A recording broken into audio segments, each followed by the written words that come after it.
All you need is love. Coba katakan kanan kiri kita. All you need is love.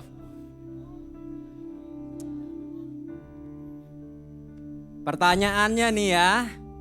Yakin sama judulnya? All you need is love. Benar, bukan all you need is cash ya. All you need is love. Nih, kalau minggu lalu Ko David kan kasih tebak-tebakan. Ya kan? Ada hiu-hiunya, ya kan? Nah, kali ini gue bawain sesuatu nih gue ketemu dari internet, oke? Zaman sekarang wanita itu senang dengan pria yang punya hati. Setuju? Harta dan properti. Yang bisa memberi cinta, cincin dan permata. Supaya semua dapat terurus. Apa coba? Transferan terus menerus. Ada lagi nih pantun ya. Nanti bilang cakep ya. Pergi ke pantai lihat lumba-lumba. Jangan sampai kulitnya gosong. Tak apa-apa hatiku hampa. Jangan sampai dompetnya yang kosong. Setuju ya? Tapi ya, kalau misalnya, ini kan saya sudah menikah. Kalau dulu waktu ngelamar Ella, saya ngomong, udah tenang, gak usah pusing-pusing. Kita gak perlu rumah bagus-bagus, kita gak perlu tabungan banyak-banyak. All you need is love. Tahu gak Ella bakal jawab apa? Gue rasa Ella bakal begini. Sorry ya, kalau dijawab begitu. Nanti saya nggak opening sermon hari ini, mimpin misa. Jadi nggak jadi kawin itu.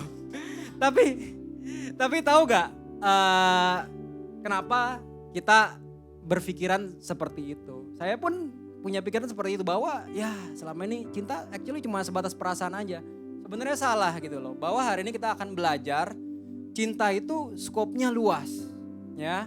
Beberapa minggu lalu kita belajar bahwa love is about attraction. Katakan kanan kiri kita, love is about attractions. Ya, and then kita belajar tentang mengerti perbedaan. Dan hari ini kita akan belajar tentang love is about action. Coba katakan lagi ke kanan kiri kita, love is about action. Karena kalau tanpa action, memang itu cuma perasaan aja. Cuma sebatas di dalam dada kita aja. Kalau kita nggak melakukan apa-apa.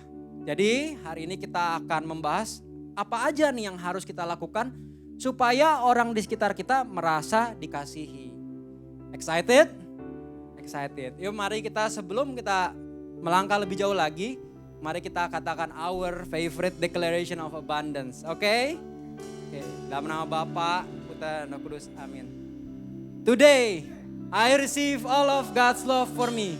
Today, I open myself to the unbounded, limitless, overflowing abundance of God's universe. Today, I open myself to God's blessings, healing and miracles. Today, I open myself to God's word so that I become more like Jesus every day. Today, I proclaim that I am God's beloved. I am God's servant. I am God's powerful champion. And because I am blessed, I am blessing the world in Jesus' name.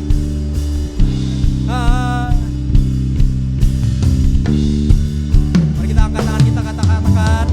Thy word is a lamp unto my feet and a light unto my path. Firman Tuhan hari ini diambil dari Lukas 19 ayat 1 sampai dengan 7. Tentang Zakheus. Yesus masuk ke kota Yeriko dan berjalan terus melintasi kota itu. Di situ ada seorang bernama Zakheus, kepala pemungut cukai, dan ia seorang yang sangat kaya. Ia berusaha untuk melihat orang, apakah Yesus itu. Tetapi ia tidak berhasil karena orang banyak sebab badannya pendek. Maka berlarilah ia mendahului orang banyak, lalu memanjat pohon ara untuk melihat Yesus yang akan lewat di situ. Ketika Yesus sampai ke tempat itu, ia melihat ke atas dan berkata, Zakheus, segeralah turun, hari ini aku harus menumpang di rumahmu. Lalu Zakheus segera turun dan menerima Yesus dengan sukacita. Tetapi semua orang yang melihat hal itu bersungut-sungut katanya, ia menumpang di rumah orang berdosa. Demikianlah sabda Tuhan berupa Kristus. Oke, jadi apakah di sini ada yang pernah dengar tentang Zakheus? Mungkin dari sekolah minggu atau pernah baca tentang Zakheus, ya. Jadi singkat cerita, dulu itu ada orang namanya Zakheus. Yang kita ketahui ya kalau orangnya pendek ya. Tapi sebenarnya kalau kita baca lebih detail, Zakheus itu seorang yang sangat kaya. Karena dia itu adalah seorang kepala pemungut cukai, dirjen pajak. Ya enggak? Ini bukan cuma petugas pajak, ini kepalanya. Kepala petugas pajak, ya enggak? Jadi dia ini orang yang ngumpulin pajak di kawasan itu. Dia kumpulin dari orang-orang Yahudi. Dia sendiri orang Yahudi, tapi dia kumpulin pajak nih dari orang Yahudi. Nah, yang bikin dia itu dibenci sama orang Yahudi adalah pajaknya disetor ke penjajah. Kan Romawi kan jajah bangsa Yahudi saat itu, ya enggak? Disetornya ke penjajah, ya. Bukan buat bangun jalanan, bukan buat si kaisar gitu loh. Jadi bagi bangsa Yahudi, Zakheus adalah seorang pengkhianat. Pengkhianat bangsa lu sendiri gitu loh. Ya. Yang kedua, Zakheus ini orangnya pinter. Dia paling tahu soal hitung-hitungan, dia paling tahu soal peraturan pajak, dia paling tahu, ya. Dan dia sering lebihin, ya. Dia sering lebihin. Orang mestinya bayarnya 10%, dia lebihin 12%. 2%-nya masuk kantong dia. Dia lebihin untuk memperkaya dirinya sendiri. Jadi bukan cuma dia dicap pengkhianat, dia dicap juga penipu, ya. Jadi nggak heran kalau orang Yahudi zaman itu sangat membenci Zakheus, ya. Jadi ada satu hal begini. Kalau orang Yahudi biasanya nih kalau benci orang, kalau kalian baca Alkitab itu kan biasanya ditimpukin batu deh. Pokoknya udah diakal-akalin supaya nih orang kejerumus gitu, nanti timpukin batu gitu ya. Atau nanti biar jatuh di salib, atau misalnya nanti biar dia jatuh di mana gitu, dijorokin ke jurang gitu ya. Tapi kalau sama Zakheus kagak berani. Kenapa? Karena dia seorang pejabat pajak, ya. Lu pejabat pajak kayak biasa aja kita udah enggan ya ketemu ya dipanggil pejabat pajak gitu loh, orang kantor pajak. Ini bosnya. Dan lu gak bisa ngapa-ngapain dia. Kenapa? Dilindungi sama tentara Romawi. Jadi apa yang orang Yahudi lakukan saat itu? Ya orang Yahudi itu ya cuma bisa mengucilkan Zakheus. Dia cuma bisa, oh pokoknya ingat. Kalau si Zakheus ada undangan kawin gak datang. Pokoknya kalau misalnya dia anaknya ulang tahun gak usah ngucapin. Awas ya lu pada ngucapin ya, kayak begitu. Kalau zaman sekarang itu namanya silent treatment kali ya. Atau mungkin lebih parahnya lagi, dikeluarin dari WhatsApp grup. Nah, atau lebih parahnya lagi, ada WhatsApp grup yang sama Zakheus, ada WhatsApp grup yang gak ada Zakheusnya. WhatsApp grup yang gak ada Zakheusnya ini buat ngegibahin si Zakheus. Nah, mungkin kayak gitu. Mungkin kalau anak 98 ya, anak 90-an, mungkin ibarat kata begini nih, musuhan. Jadi cuma apa? Zakheus itu benar-benar dicuekin, dikucilkan. Ya. Nah, mereka berharap bahwa Zakheus harus berubah dulu. Kita baca ayatnya tadi bahwa di saat Tuhan Yesus datang menyapa Zakheus, kok nih orang mau sih makan sama si pendosa? Ya kan? Udah dicap loh, ini pendosa, bukan Zakheus, pendosa. Gitu loh. Sudah dicap. Jadi harapan orang Yahudi nih, wah Yesus datang, wah dikutuk nih, dihardik nih, dikasih tahu nih, ya kan? Tapi beda reaksi Yesus, nanti kita akan lihat. Dan harapannya mereka adalah Zakheus harus berubah dulu baru gue mau makan sama dia. Nanti gak? You need to be nice to me, then I will be nice to you. You need to return my money, then I will be nice to you. Lu mesti minta maaf duluan baru gue mau minta maaf. Gitu loh. Syaratnya panjang banget ya. Tapi disinilah poinnya. Kadang-kadang kita pun seperti itu. Kita coba untuk orang, wah lu harus begini dulu, lu harus convert dulu, lu pindah agama dulu, lu harus begini dulu, tetek bengek. Ya enggak? banyak banget syaratnya gitu loh. Supaya kita bisa kasih dia sebuah pelayanan atau kita mesti bisa mengasihi dia gitu loh. Kayak mahal banget gitu loh kasih kita. Dan yang jadi point of view-nya juga begini, kita lebih mudah judge orang lain ya. Yang dilihat itu kejelekannya si Zakheus. Dan yang amazing nih, yang kita harus lihat adalah cara Yesus bertemu ya Zakheus. Ya. Zakheus waktu itu manjat pohon demi lihat Tuhan Yesus. Tuhan Yesus bilang, Zakheus, panggil Zakheus aja udah bagus loh. Semua orang panggil dia apa? Pendosa. Yesus tahu gak dosa dia? Tahu gak aib dia? Tahu gak dia penipu? Tahu, tapi dia tetap panggil namanya Zakheus. Ayo turun, hari ini gue mau makan di rumah lu. Kaget gak Zakheus? Kaget. Karena selama ini yang orang pikir bahwa wah ini bakal dihardik nih. Wah ini bakal dikasih tahu nih supaya jangan nepu lagi segala macam. Enggak, Tuhan Yesus cuma bilang, ayo gue hari ini mau hangout sama lu, gue mau makan sama lu, gue mau have fun sama lu, gue mau chill sama lu, gue mau ngobrol lebih jauh sama kamu gitu loh. We are often too focused on conversion, merubah orang lain, convert ya. Padahal yang Tuhan mau kita lakukan adalah conversation, ngobrol sama nih orang ya, dekat sama nih orang gitu loh ya. Dan satu lagi yang amazing ya, kalau kita baca kitab Zakheus sampai bawah, sampai selesai, kita akan lihat bahwa Zakheus nantinya dia bertobat. Tiba-tiba lagi makan sama Tuhan Yesus, kucuk-kucuk dia keluarin hartanya. Terus dia bilang, wah pokoknya gue mau bagiin harta yang udah gue rampok dari orang gitu ya, gue tipu, gue mau balikin lagi 4 kali lipat. Tuhan Yesus saat itu gak ngomong apa-apa. Kalau kalian baca Alkitab, banyak orang menjadi pengikut Tuhan Yesus karena apa? Karena dia udah melihat mujizat. Bener gak?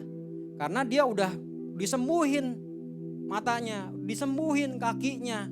Ya kan, atau karena dia mendapatkan kata-kata yang bagus. Tapi kalau kalian baca tidak tercatat dalam Alkitab di cerita Zakheus, Tuhan Yesus mengatakan sesuatu yang keren gitu loh. Tuhan Yesus just being nice. Tuhan Yesus just being polite gitu loh. Dia cuma mau menyapa. Dan tahu nggak apa yang kita bisa pelajari di sini? Conversation can lead to conversion. Ya. Jangan anggap remeh keramahan kita. Jangan anggap remeh sebuah senyuman. Jangan anggap remeh tuh ajakan-ajakan hangout. Ya. Karena kalau itu bisa mengubah Zakheus, itu juga yang sebenarnya mengubah saya. Kalau teman-teman ngelihat saya berdiri di sini, bisa dipercaya untuk membawa opening sermon, ini adalah sebuah mukjizat. Karena dulu saya orang yang gak kayak gitu. Dulu saya orangnya malu-malu. Tadi si Julio bilang, oh ada orang yang ngelihat, kalau ngelihat tampak tatap mata, dia nunduk gitu loh, takut. Nah gue tuh dulu kayak gitu, percis banget. Kenapa? Karena gue dari kecil gue ngerasa gak ada yang menonjol dari diri gue gitu loh. Gak ada yang menonjol. Sekolah pinter banget, bego juga enggak. Padahal kan kalau di sekolah ya, yang paling dikenang itu yang paling ekstrim biasanya. Either yang lo pinter banget ranking atau yang gak naik kelas. Nah kalau ada 45 anak di sekolah, gue ranking 22,5. Setengahnya benar-benar di tengah, average gitu loh. Average di sekolah, average di olahraga, tampang juga B aja. Wah tahu gak, ada satu yang menonjol, itu jerawat gue. Wah itu paling di center sama anak sekolahan, tahu gak? Nah dulu nih gue paling sebel sama orang begini. Tahu gak, dulu kan ada zamannya gombal-gombalan.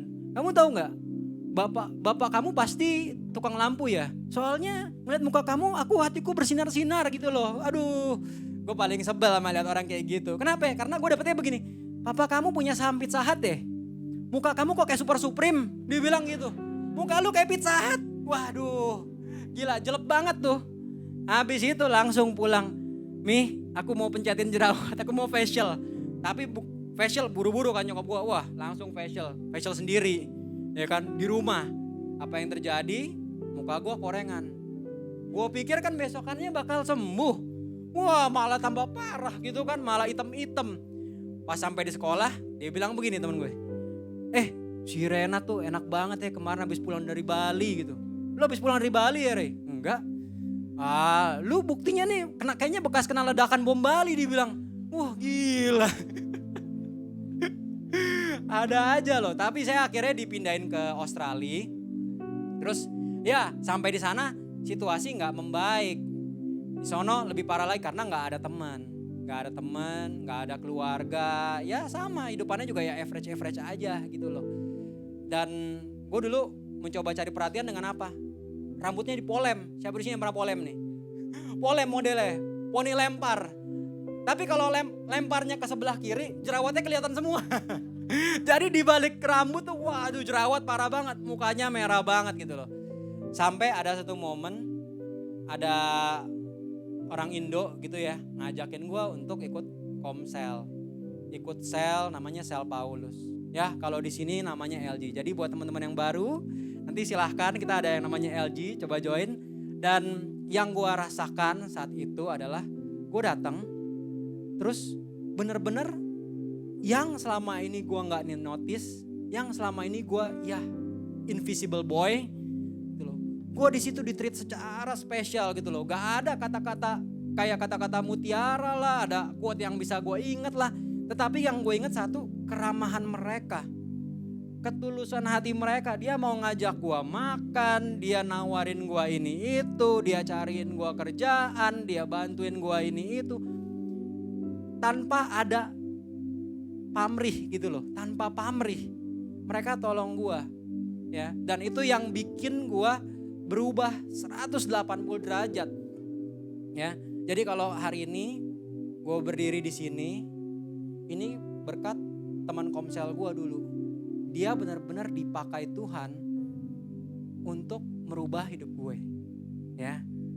Dan kalau teman-teman berpikir, wah tapi kan gue gak pintar ngomong, tapi kan duit gue gak banyak, tapi kan gue gak punya talenta ini itu ya. Ketulusan, kebaikan, dan keramahan kita itu akan Tuhan pakai untuk menjadi mukjizat buat hidup orang lain. Itu yang akan dia pakai. Jadi buat teman-teman jangan ragu. Conversation leads to conversion. Itu akan bisa Tuhan pakai untuk mengubah orang lain ya. Dan malam hari ini siapa yang mau diubahkan hidupnya? Yes, siapa yang merindukan perubahan? Buat teman-teman yang merindukan perubahan, lihatlah Zakheus. Zakheus begitu dia buka pintu buat Tuhan Yesus masuk ke dalam rumahnya, Zakheus berubah gak? Kasih dan ketulusan yang sama yang dirasakan oleh Zakheus, kita juga akan bisa rasakan. Asal apa? Asal kita buka hati buat Tuhan Yesus berbicara. Oke? Jadi teman-teman, mari kita tenangkan hati kita. Mari kita satukan hati, kita berdoa. Tuhan Yesus, kami bersyukur dan berterima kasih sekali buat hadirat-Mu pada hari ini. Hadirat-Mu yang begitu sempurna, hadirat-Mu yang begitu lembut, yang ramah, yang baik, yang menyentuh kami. Tuhan, kalau ketulusan hati-Mu, keramahan-Mu, kebaikan-Mu sanggup mengubah Zakheus pada zaman itu ya Tuhan. Kami percaya ya Tuhan, ketulusan-Mu juga yang akan mengubahkan kami hari ini ya Tuhan. Kami pulang gak akan jadi orang yang sama lagi ya Tuhan Yesus Kristus. Kami mau buka pintu hati kami lebih lebar lagi untuk firman-Mu, untuk perkataan-Mu, untuk hadirat-Mu ya Tuhan Yesus Kristus. Bapak, kiranya Engkau berkati hati dan pikiran kami, pendengaran kami, supaya kami terus terbuka akan firman-Mu. In Jesus' name we pray. Amen.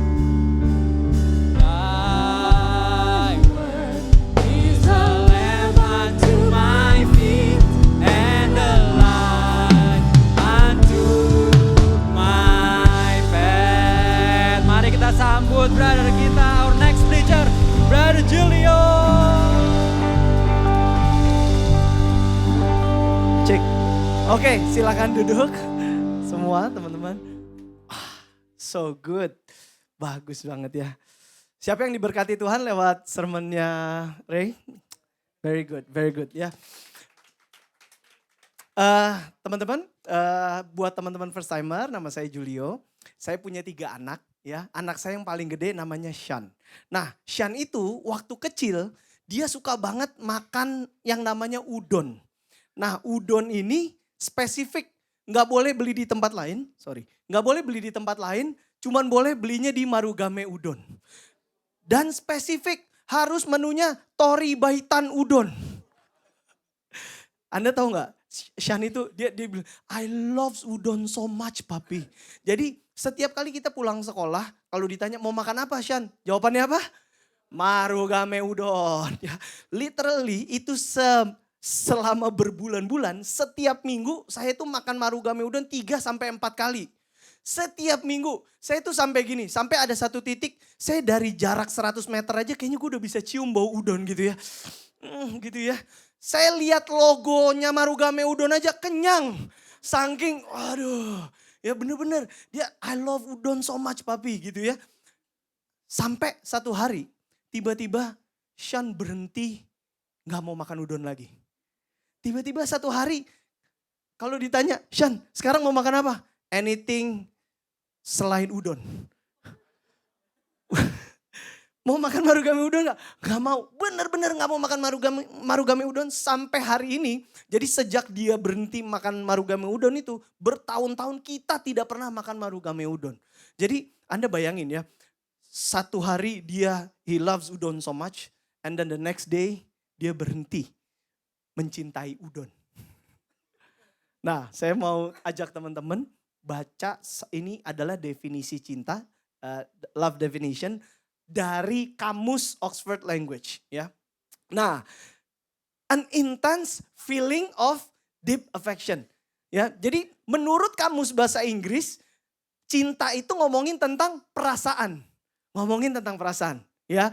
Nah, ini menurut kamus bahasa Inggris. Sekarang kita lihat ini menurut Wikipedia. Ya, kita sekarang kalau nyari-nyari ini nyarinya di Wikipedia. Wikipedia bilang most commonly love refers to lagi-lagi to a feeling of strong attraction and emotional attachment.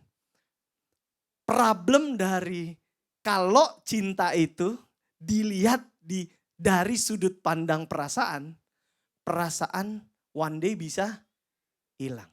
Dan sebenarnya perasaan pasti akan hilang. Nah, saya sama istri saya namanya Anne ya. Saya sebelum married itu pacaran selama 10 tahun. Ya, jadi lama banget pacaran 10 tahun. Nah, saya masih ingat pertama kali saya mulai falling in love sama Anne gitu ya. Ada yang di sini lagi jatuh cinta? Uish, ada yang datang sama gebetannya ke sini. Ya, saya ingat banget waktu saya pertama kali jatuh cinta sama Anne ya, itu saya ngelihat Anne dari jauh aja ya, hati udah berdebar-debar ya. Hati udah bener gak? Dari 100 meter gue udah bisa cium baunya. Wah ini bau wanita impian gue gitu ya. Pokoknya hati berbunga-bunga. Saya itu sekolah di Jakarta Timur, namanya Marsudirini ya. Saya pernah ini belum kalau zaman dulu kita bilangnya jadian. Ya belum jadian, masih PDKT. Anak sekarang ngomongnya apa sih ya? Sama ya, masih ya PDKT ya. Nah, zaman PDKT, saya ingat banget saya pernah jalan dari Kampung Melayu sampai Cawang Kapling. Nah, ini buat teman-teman pasti buta ya. Apa itu Kampung Melayu, apa itu Cawang Kapling ya. Pokoknya jauh, berkilo-kilo. Saking hari itu lagi jalan sama Anne, capek gak?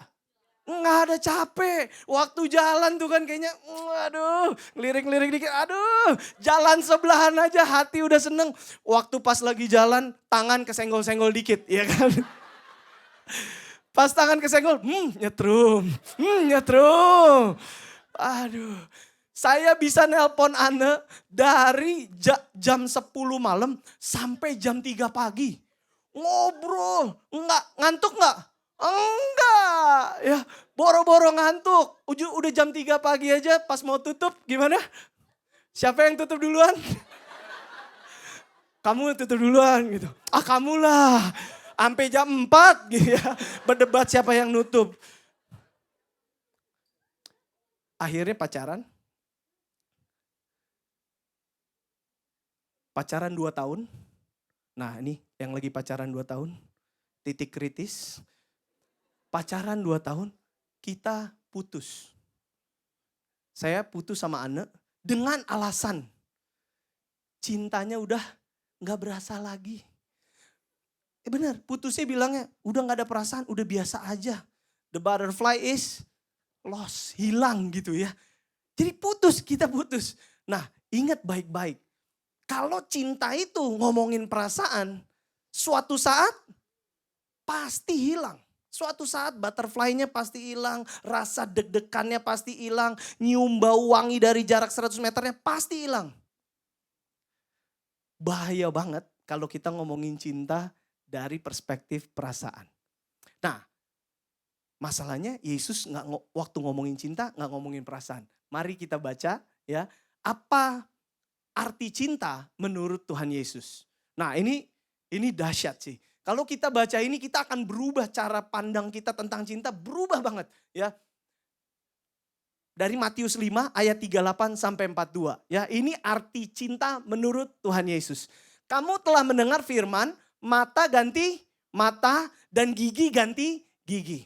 Tapi aku berkata kepadamu, janganlah kamu melawan orang yang berbuat jahat kepadamu, melainkan siapapun yang menampar pipi kananmu, berikanlah juga pipi kirimu. Wadaw. Saya yakin kalau kita baca ini, saya yakin waktu Yesus ngomongin tentang kalau lu ditabok pipi kanan lu, kasih pipi kiri, itu udah gak ngomongin perasaan, benar gak? Ada yang tahu gak? Ada yang ingat gak? Kayaknya tahun lalu apa 2 tahun yang lalu di Grammy Award, ingat? Ada satu orang namanya Chris Rock, lagi present ya, lagi mimpin acara Grammy Award, bercanda-bercanda, ngelawak-ngelawak, bercandain istri salah satu artis namanya Will Smith. Apa yang Will Smith lakukan? Dia marah, dia maju ke depan. Bayangin ini acara Grammy Award ya. Jadi acaranya bener-bener acara gede, diliput sana sini, yang nonton ribuan, di depan ribuan orang ditabok. Saya bayangin kalau orang nabok, waktu orang nampar itu dia bukan lagi mau nyakitin secara fisik. Yang dia lagi mau lakukan adalah dia mau nyakitin secara hati. Dia mau ngerendahin. Dia mau bilang bahwa lu tuh ngikutin gak? Ditabok itu perasaannya sangat memalukan, benar gak? Bayangin kita ditabok orang perasaannya memalukan. Nah, kalau kita ngikutin standar dunia, kalau kita ngomong mata ganti mata, gigi ganti gigi, benar gak? Hukum Taurat itu banyak banget hukum keadilan. Keadilan itu hukum yang sangat bagus. Kenapa? Karena dia menjamin bahwa antara A sama B tidak ada yang dirugikan. Jadi kalau sampai mata lu gara-gara orang B hilang, lu berhak gitu ya. Lu berhak karena yang di ini adalah hukum keadilan. Nah, tapi jadi kita bayangin kalau kita ditabok pipi kanan, kita balas tampar gitu ya, itu normal, ya kan? Normal menurut ukuran dunia, sangat normal. Bahkan saya punya tadi anak saya namanya Shan. Ya Shan itu baik banget kalau digangguin adeknya dia nggak pernah bales. Kadang-kadang saya saking ngelihat dia, kayaknya kok nih anak dibully sama adeknya sendiri. Saya suka bilang gini, Shan kamu sekali-sekali kalau diisengin sama adek kamu bales nggak apa-apa. Kadang kalau guru gitu ya, nengahin ada yang berantem, pasti yang ditanya, siapa yang mulai duluan? Benar gak? Ya, yang mulai duluan yang salah, betul? Normal banget kalau aku ditampar, ku tampar balik gitu ya. Kalau kita ditampar, gak nampar balik tapi ngampunin aja, itu udah keren banget, benar gak? Benar ya, saya waktu lihat Chris Rock, kita nonton videonya, ditabok, dia dengan anggun, kaget sedikit, masih ngelempar joke sedikit, tetap mimpin acaranya, turun, tidak ngomong sedikit pun sampai berbulan-bulan tentang insiden itu.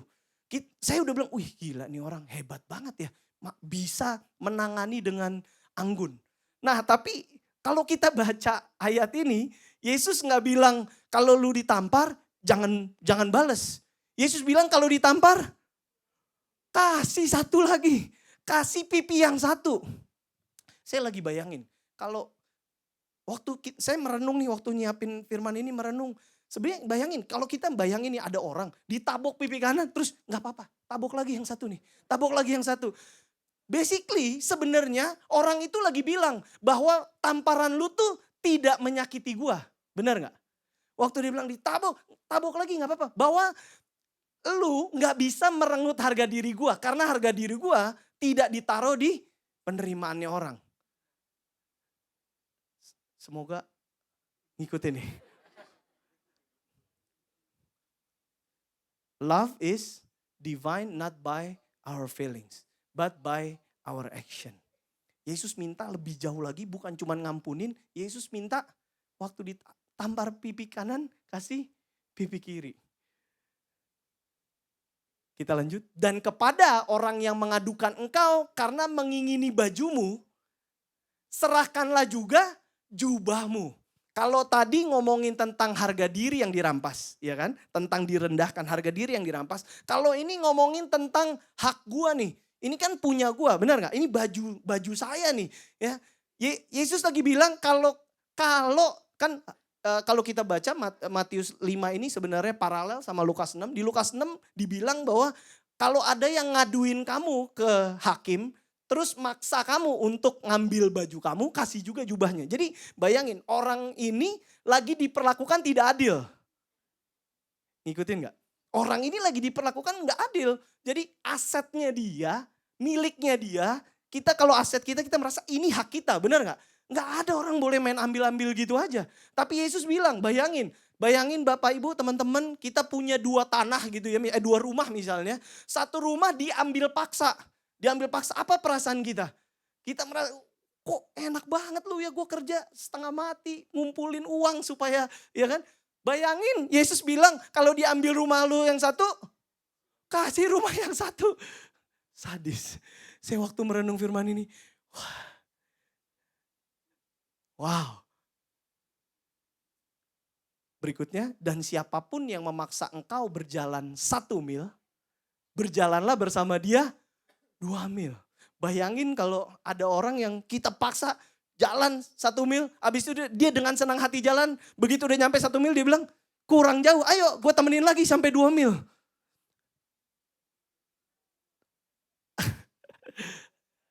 Ya, saya waktu merenung saya bilang ini saya gambarin. Ya, Mas lanjut dulu terakhir ya. Nah ini penting banget. Dan berilah kepada orang yang meminta kepadamu. Jadi kalau ada orang yang minta, Yesus bilang jangan tolak. Dan terakhir, jangan nolak orang yang mau minjam dari kamu. Jadi kalau ada orang mau minjem duit, gue tuh waktu baca ini, mateng. Kalau ada orang minjem duit, kalau lu punya lu gak boleh tolak lu.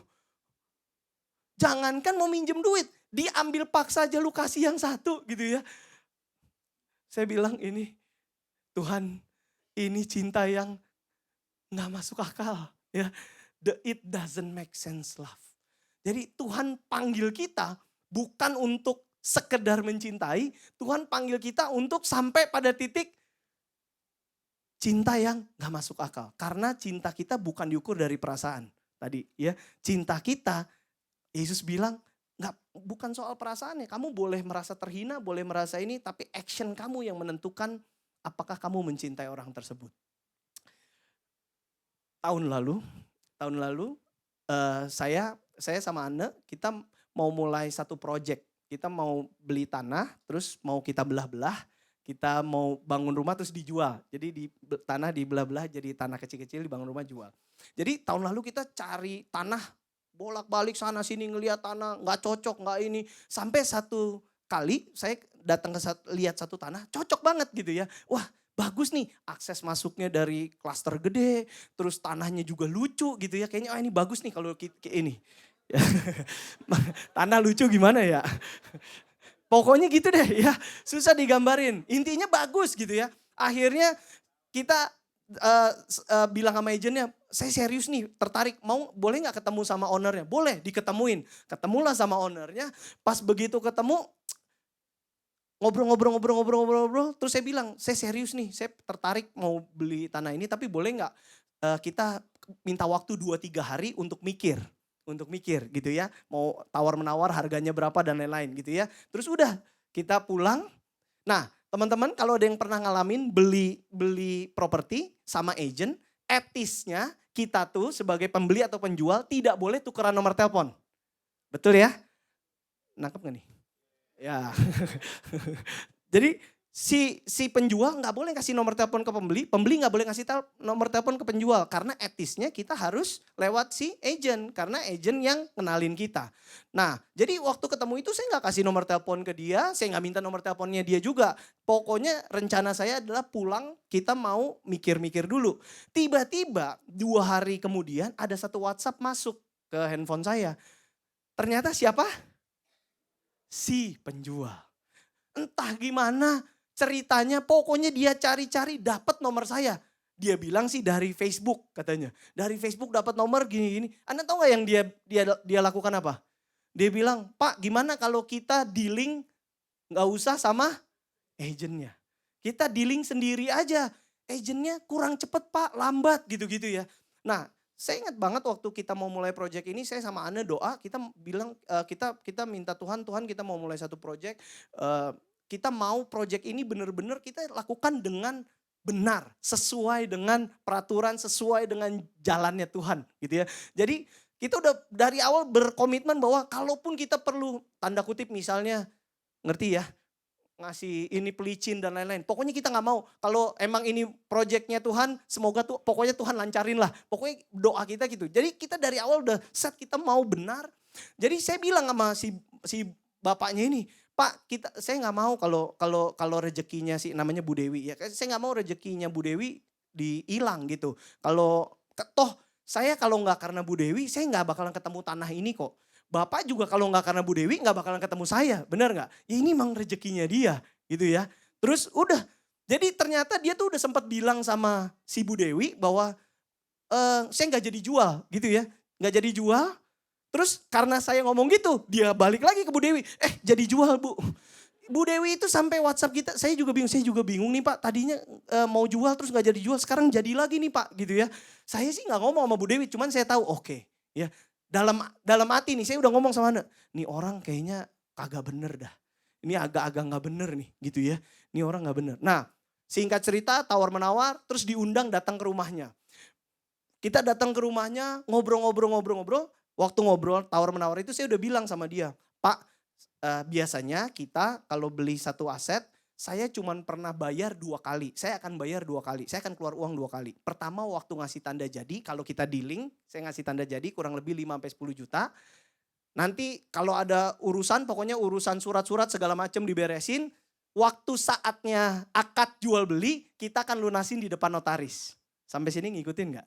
Ya, jadi kita nggak akan ngasih DP gitu ya, ratusan juta nggak mau. Karena saya udah pernah ngalamin bahwa proses pembelian tanah tuh panjang. Bisa aja di tengah jalan tiba-tiba hilang. Maksudnya nggak jadi gitu ya. Nah kalau sampai nggak jadi udah keluarin uang 100 juta, wah itu kan nggak mungkin mundur gitu ya. Jadi dari awal saya udah bilang kayak gitu. Terus dia udah tahu, iya pokoknya akhirnya kita deal lah di satu angka. Terus ada agentnya juga Bu Dewi, kita transfer lah uang, tanda jadi 10 juta. Terus janjian kan dia bilang, "Oke, udah ngobrol-ngobrol janjian mau pakai notarisnya siapa? Pakai notarisnya dia." Dia bilang, "Oke, udahlah kita datang." Jadi kita datang kebetulan ke rumah notarisnya. Nah, notarisnya ini ibu-ibu istri jenderal. Jadi waktu kita datang rumahnya gede ya, profilnya. Jadi si ibu notaris ini profilnya wah ibu-ibu sasak tinggi gitu ya. Ibu-ibu sasak tinggi, rumahnya gede, kita datang kan. Jadi kan kita juga jadi sopan santun gitu ya. Apalagi tahu, oh istrinya jenderal, wah sopan banget kita. Terus di depan notarisnya tiba-tiba dia bilang gini, dia selamat sore Ibu gini Pak Julio gini-gini. Terus dia bilang gini, jadi pokoknya intinya basa-basi. Terus dia bilang bahwa sertifikatnya itu nggak ada di dia. Sertifikatnya diagunin di bank. Saya tuh dalam hati waktu itu, ini orang keterlaluan. Kemarin gue udah bilang. Jadi nangkep gak maksudnya? Jadi dia itu kan karena sertifikatnya ada di bank, ada utang kurang lebih 100 juta. Nah supaya transaksinya bisa dilanjutin, kan sertifikatnya mesti dikeluarin dong dari bank. Kalau enggak bakal bisa diterusin. Nah untuk bisa keluarin sertifikatnya dari bank, dia bilang saya justru jual rumahnya BU nih, jadi gak punya uang. Jadi minta tolong Pak Julio talangin dulu. Lah gua udah di depan notarisnya, di rumahnya Ibu Jenderal gitu kan. Ya gak enak kan jadi, aduh. Akhirnya tawar menawar di situ. Saya pikir gini, pokoknya ya udahlah, ini kalau ini proyeknya Tuhan ya udahlah kita inilah ya. Akhirnya dia tuh kan butuh uang 100 juta. Saya berusaha bermurah hati sama dia. Kita melanggar peraturan kita sendiri. Akhirnya kita dealing, kita tebus 100 juta dari bank. Plus kita kasih 100 juta lagi buat dia di awal. Jadi DP 200 juta karena butuh proses untuk mecah sertifikat. Mecah sertifikat tuh bisa setahun. Jadi dia bilang, inilah Pak, saya kalau cuman yang buat nebus ke bank, saya nggak nikmatin apa-apa dong gitu ya. Akhirnya kita dealing lah, ya udah oke, gitu ya, udah. Tapi udah ya, kelar ya. Abis ini saya udah spesifik bener-bener ngomong, kita nggak akan keluarin uang lagi ya Pak. Jadi sampai sertifikatnya beres, kita akad jual beli. Dia bilang iya oke, udah jalan, sertifikatnya diproses. Bulan depan dia WhatsApp lagi. WhatsApp dia bilang gini, Pak, Bapak kan udah tanahnya habis itu langsung kita bagi, maksudnya langsung dipagerin gitu ya, langsung dipagerin gini. Tanda kutip dia bilang gini, Bapak kan udah nikmatin tanahnya. Saya cuman baru dapat 200 juta nih. Gimana Pak, bisa nggak Bapak transfer kita setiap bulan 25 juta sampai sertifikatnya kelar dipecah. Hari itu saya gagal mengasihi. Hari itu saya naik pitam. Saya bilang ini orang gila ya. Terus saya bilang kan, tapi saya ngomong masih baik-baik. Saya bilang nggak bisa Pak, saya begini karena kita ada inilah, kita kan pakai nama PT nih gini-gini nggak bisa gini. Anda tahu nggak jawaban dia apa? Dia bilang gini, saya kecewa dengan respon Bapak. Itu kalau gua nggak ingat handphone mau gua banting itu. Hah? Lu kecewa sama respon gua? Gua kali yang kecewa. Hello. Saya meledak, saya bilang di WhatsApp, saya langsung bilang, Pak, Bapak jangan kontak saya lagi. Mulai sekarang Bapak kontak cuma lewat Bu Dewi. Please jangan kontak saya langsung lagi. Kita kontak lewat Bu Dewi aja, Bapak jangan minta-minta uang lagi. Kalau Bapak WhatsApp lagi habis ini saya nggak balas. Saya pikir kita jalanin bisnis dengan benar itu udah cukup. Saya pikir kita jalanin bisnis sesuai rules sudah cukup. Waktu baca firman ini, saya merenung, saya bilang, gila ya. Sebenarnya gue tuh gagal loh mengasihi orang itu. Cuman karena uang 25 juta. Yesus bilang kalau orang minjem aja lu gak boleh tolak. Saya mau tanya sama teman-teman. Berapa banyak mungkin yang punya prinsip kayak gini. Ada yang prinsipnya kayak gini. Yang penting gue mah jadi orang baik, taat aturan. Ya. Yang penting gue mah gak ngerugiin orang lain. Atau ada yang punya prinsip, yang penting gue gak ganggu dia, dia gak ganggu gue. Terasa benar gak? Benar kan? Terasa benar bahwa yang penting gue gak ngerugiin orang lain. Yang penting gue gak ganggu dia gak ganggu gue. Nah, tapi waktu kita baca firman ini, ya, the opposite of love is not hate, but selfish. Saya hari itu sadar bahwa kayaknya gue tuh gagal mengasihi. Karena apa? Karena hari itu yang lagi saya pikirin diri saya, benar gak? Yang lagi saya pikirin diri saya. Jadi kalau kita pakai prinsip, yang penting, ini by the way, prinsip tadi adalah prinsip istri saya. Mana Anda nih? Gak ada. Istri saya tuh sering banget ngomong gitu. Pokoknya hidup gua damai. Gua gak ganggu dia gak ganggu gua. Gitu ya. Pokoknya gua gak ngerugiin orang lain. But remember, the opposite of love is not hate. It is selfish.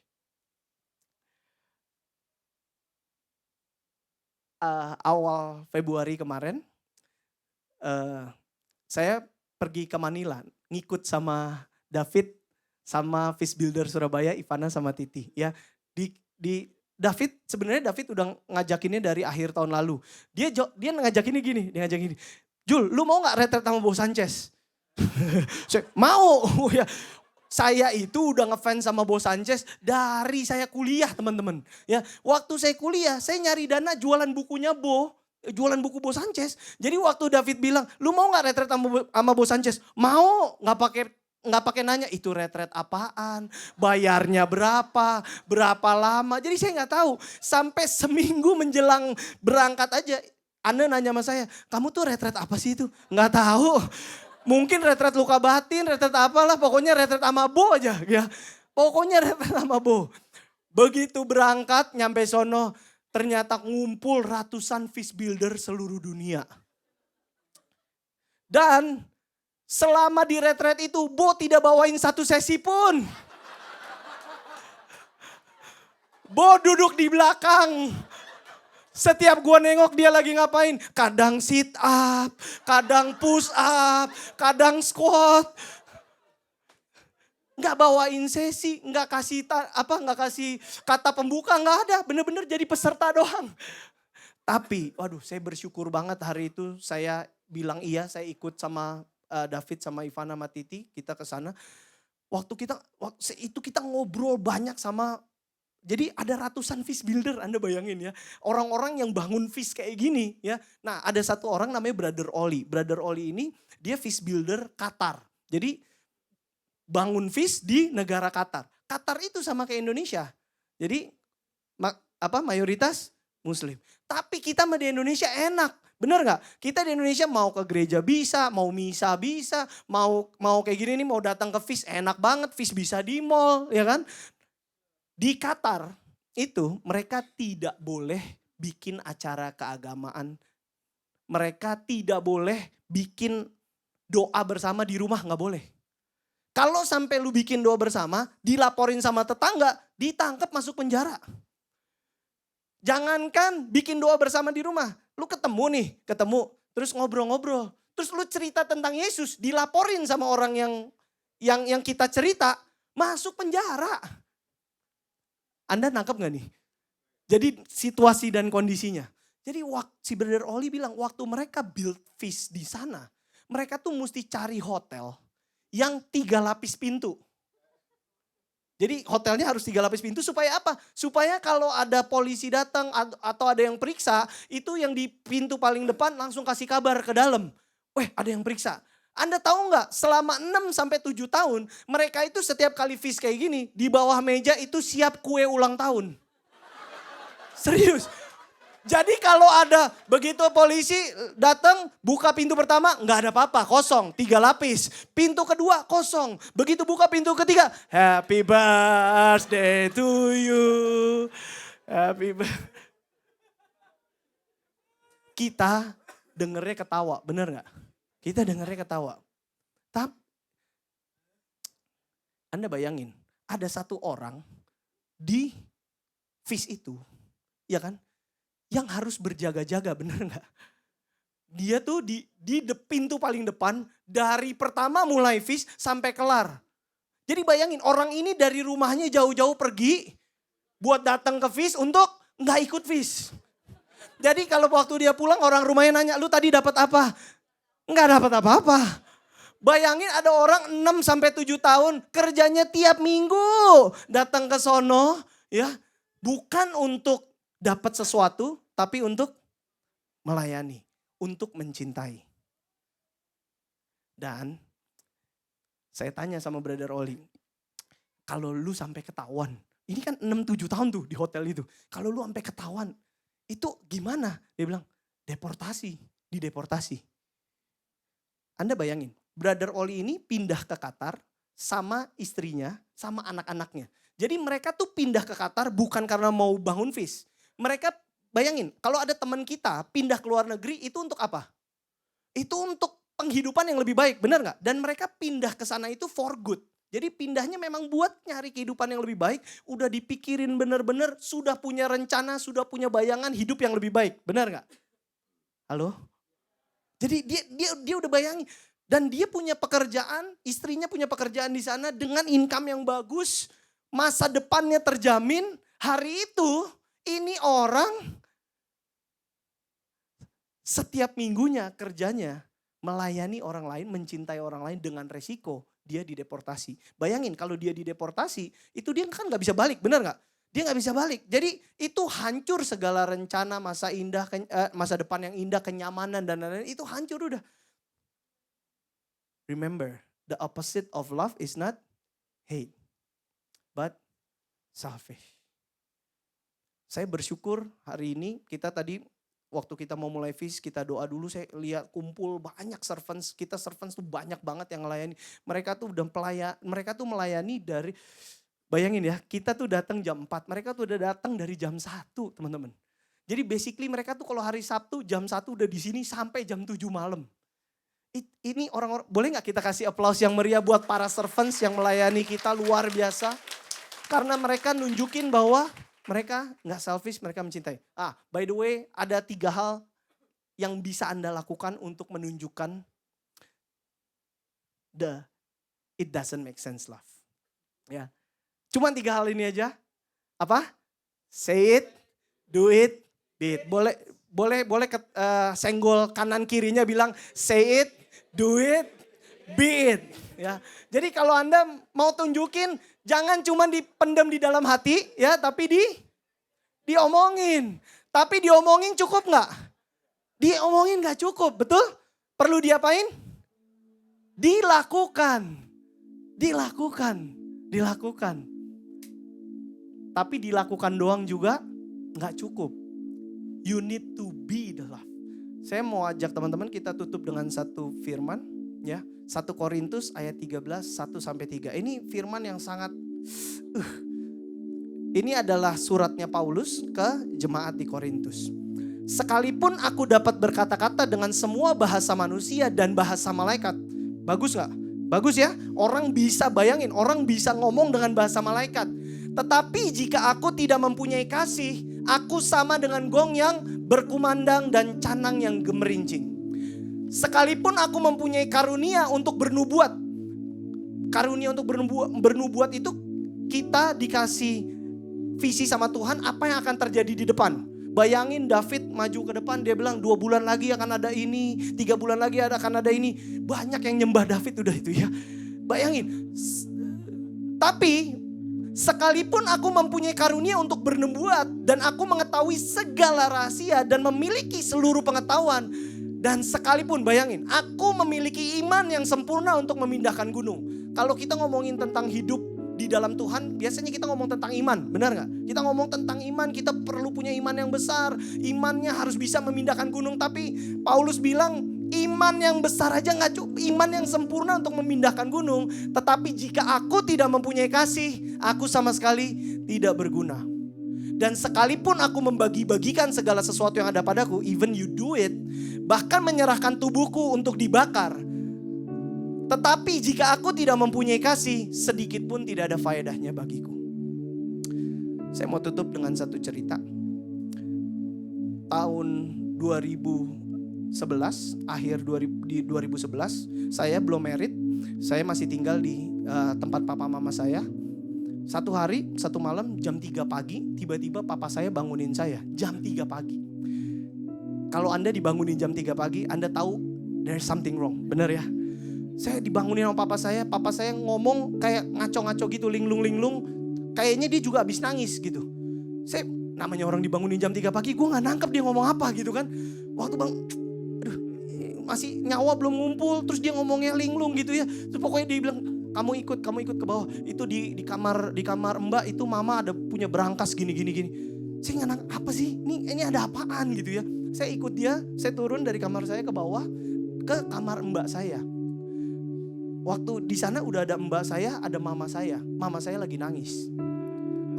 Nangisnya benar-benar terseduh-seduh. Terus Mbak saya keluarin berangkas dari bawah ranjang. Dari bawah ranjangnya dia keluarin berangkas. Berangkasnya dibuka, isinya adalah kertas karbon hitam seukuran duit. Banyak banget di dalam berangkasnya. Jadi kertas karbon gitu hitam. Saya bingung dong, ini apa? Ini kenapa? Ternyata mama saya itu kenalan sama satu orang di Facebook. Ya, kenalan sama satu orang di Facebook. Terus orang itu ngaku sebagai pangeran dari negara Afrika mana. Hebatnya orang itu ngobrol-ngobrol aja selama 6 bulan. Jadi mama saya gak curiga. Singkat cerita, orang itu bilang, saya mau invest uang di Indonesia. Saya minta kamu jadi perwakilan saya, bisa gak? Kita kan invest ratusan miliar, kalau kamu yang kelola, kamu bakalan dapat duit. Mama saya bilang iya. Mama saya bilang iya. Terus orang ini bilang, nanti saya akan kirim duit, tapi untuk bisa kirim duit kita mesti bayar nih begini. Bayar. Mama saya bayar start dari angka 10 jutaan, transfer. Begitu udah transfer, terus dibilang sama orangnya, ini udah gua kirim, tapi nyangkut di bea cukai. Nah, tapi nyangkut di bea cukai, butuh duit buat ngeluarin dari bea cukai. Suruh transfer lagi, mama saya transfer 50 juta. Setelah transfer 50 juta, bahkan ketemu sama orangnya di hotel. Jadi dibukain itu berangkas itu dibukain, dikasih lihat nih ada kertasnya, tapi ini kertasnya sekarang masih warnanya hitam. Jadi butuh cairan supaya bisa dijadiin duit.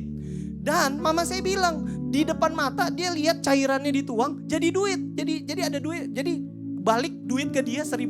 $1.000 kurang lebih 15 juta ya. Mama saya terima uang $1.000. Kalau Anda di posisi itu semangat gak langsung? Semangat, ini beneran nih. Ini gak ditipu nih, ini beneran. Tapi cairannya habis, jadi butuh cairan lagi. Suruh transfer lagi, kali ini transfernya ratusan juta. Singkat cerita, mama saya itu selama 4-5 bulan dalam situasi itu, makin lama transfer makin banyak.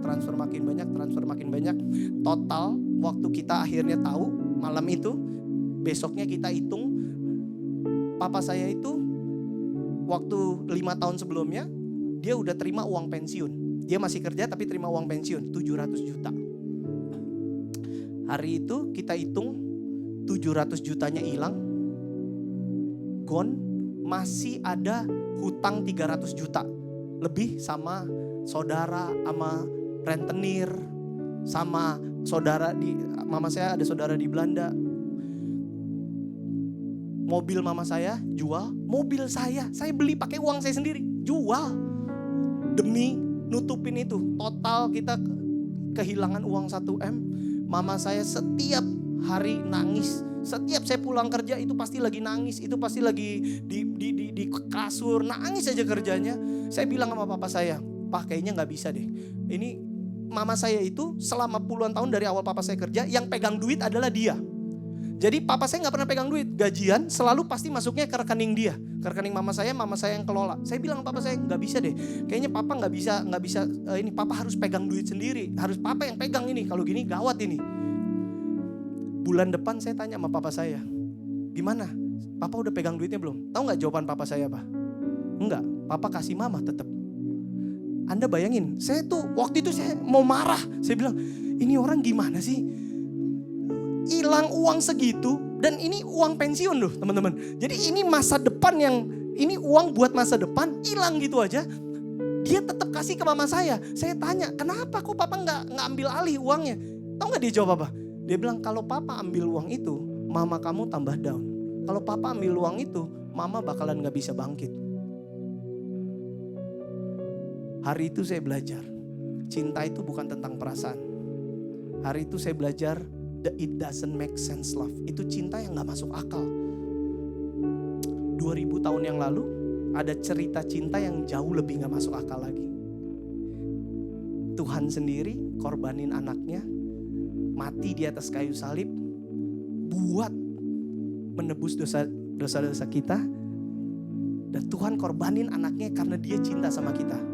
Saya gak tahu kalau hari ini teman-teman, apa yang Anda gumuli. Kalau hari ini Anda merasa saya kayaknya gak bisa, saya gak ada yang cinta sama saya, gak ada yang Anda gak merasa dicintai, Anda lagi ada pergumulan, ada dosa yang lagi Anda mengikat Anda. Saya mau bilang, Tuhan Yesus sayang sama Anda.